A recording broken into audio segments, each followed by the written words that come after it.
আন্দোলন তো এককভাবে একটা রাজনৈতিক দল করে না, বা একটা ছাত্র সংগঠন করে না, বা একটা ব্যক্তি বিশেষ কেউ করে না। কিন্তু আন্দোলনটা তৈরি হয়, আর হঠাৎ করে তৈরি হয় না। আমাদের বয়স একেবারে কম বললেই চলবে না। স্বাধীনতার পর থেকে অনেক কিছু ছোট বয়স হলেও দেখে আসছি। রক্ষী বাহিনীর অত্যাচার খুব সচক্ষে কাছের থেকে দেখার সুযোগ হয়েছে। ৭২, ৭৩, ৭৪, ৭৫ এগুলো আমাদের চোখের সামনে দেখা।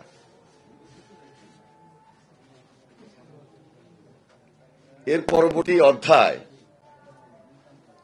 এই যে ৭ই নভেম্বর বিপ্লব ও সংহতি দিবস। আগে বলেছি, বয়স কম হলেও তখন মনে আছে কিছুটা জিনিস। আর যেহেতু রাজনৈতিক অ্যাক্টিভিস্ট হিসাবে বাংলাদেশ জাতীয়তাবাদী দলের কিছুটা দায় দায়িত্ব নিয়ে কথা বলছি, ছাত্র রাজনীতি করেছি, স্বাভাবিক কারণেই এই ধারাবাহিকতা নিয়েই আমাদের রাজনৈতিক নেতৃত্বে বেড়ে ওঠা। আমাদের বাংলাদেশের মানুষ সবসময় সংগ্রামী, বীরের জাতি। ন্যায়, নীতি, আদর্শ আমরা সবসময় এই আন্দোলন, এই সংগ্রাম, এটা নিয়েই তো আছি, এটা নিয়েই থাকি। এবং বিভিন্ন কারণও আছে। এই সব কারণ এখন ব্যাখ্যা করতে গেলে অনেক সময় লেগে যাবে। কারণ স্বাধীনতার আগের পরিস্থিতি, আগের প্রেক্ষাপট আর পরের প্রেক্ষাপট সবকিছু কিন্তু হিসাব নিকাশের।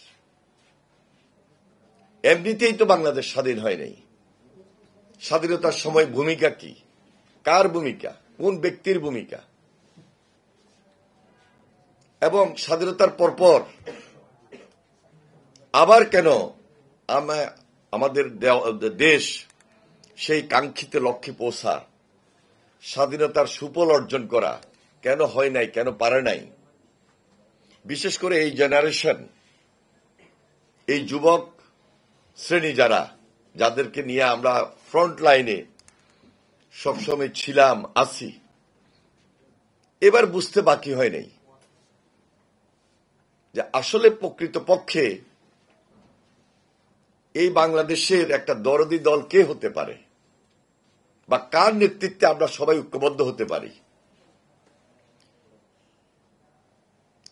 আর প্রকৃতপক্ষে এই যে আওয়ামী লীগ একটা ফ্যাসিস্ট দল হিসাবে চিহ্নিত হয়েছে, এদেরকে রাজনৈতিক দল বলা যায় কিনা।